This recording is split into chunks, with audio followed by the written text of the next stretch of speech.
In this video, I'm going to show you how I make my favorite lemon ginger mate tea. Alright, so I just finished boiling my water in this electric kettle. These are really nice. It makes it very easy. Next step is I love to add some honey to this lemon ginger mate.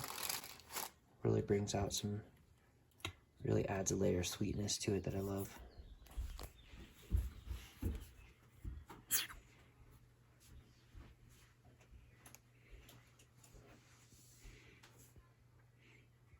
I like to put the honey in first so that the hot water will help dissolve it.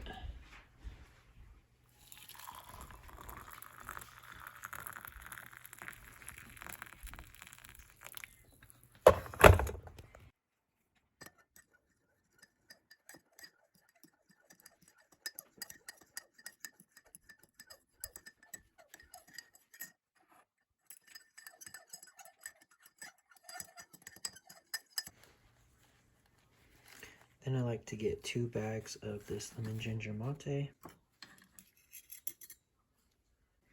And I'll let that steep for a few minutes.